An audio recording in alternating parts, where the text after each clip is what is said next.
কতক্ষণ, কয়টা ককটেল, কে মারবে, কতক্ষণ টিকে থাকবে, যে ককটেল মারছে সে তো পাবলিকলি আসছে না, লুকিয়ে মেরে চলে যাচ্ছে, তার মানে সে তার আইডেন্টিটি ডিসক্লোজ করতে চায় না। দেখেন না কত বিভাজন তৈরি হয়েছে এখন সংস্কারকে কেন্দ্র করে।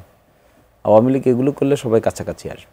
আচ্ছা, মানে রাজনৈতিক গুরুত্বটা কমছে। জনাব শিশির মনির, আপনার কাছে এই বিষয়টা নিয়ে একটু জানতে চাই।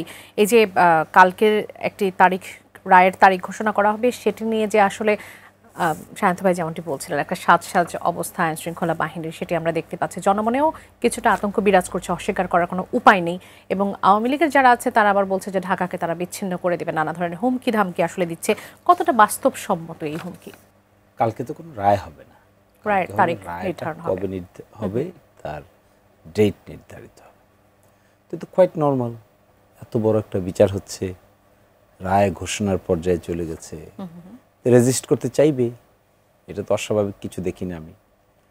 আবার at the same time security beefed up করা, সিকিউরিটি মেজার নেওয়া, এটাও সরকারের দায়িত্ব। এখানে সবচেয়ে বড় শক্তিটা হলো যে সমস্ত রাজনৈতিক দল অভ্যুত্থানের পক্ষে ছিল তারা সকলে অ্যাক্টিভ হচ্ছে, কারণ আওয়ামী লীগ অ্যাক্টিভ হচ্ছে। তাই আমি এটাকে পজিটিভলি দেখি। তো I C this is a positive step, negatively positive. দেখেন না কত বিভাজন তৈরি হয়েছে এখন সংস্কারকে কেন্দ্র করে। আওয়ামী লীগ এগুলো করলে সবাই কাছাকাছি আসবে। কমছে। আজকেই তো দেখলাম আলাপ আলোচনা করছেন, এত গরম বক্তৃতা যারা দিয়েছেন সকলে এখন কাছাকাছি আসতেছে।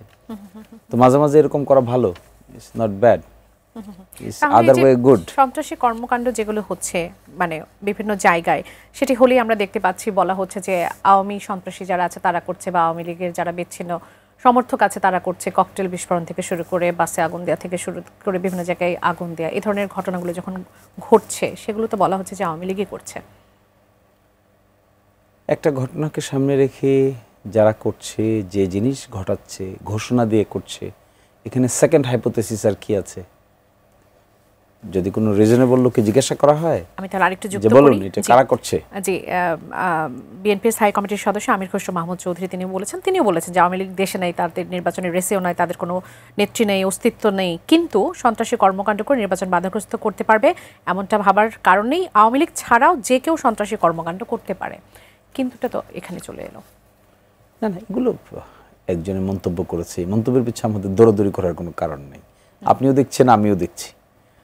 তো আমাদের দেশে রাজনৈতিক নেতৃবৃন্দরা যা আলাপ করেন সব কিছু যে রিয়েলিটিতে আছে তা কিন্তু নয়।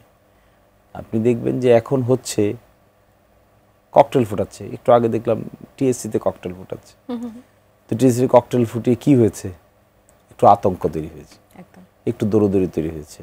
যারা দেখছিল জুলাই রেভলিউশনের বিভিন্ন ভিডিও তারা একটু ছোটাছুটি করেছে। এরপরে কি, কতক্ষণ, কয়টা ককটেল, কে মারবে, কতক্ষণ টিকে থাকবে, যে ককটেল মারছে সে তো পাবলিকলি আসছে না, লুকিয়ে মেরে চলে যাচ্ছে, তার মানে সে তার আইডেন্টিটি ডিসক্লোজ করতে চায় না। তো যদি আওয়ামী লীগের কোনো কর্মীও হয়ে থাকে সেও তো তার আইডেন্টিটি ডিসক্লোজ করতে চাচ্ছে না।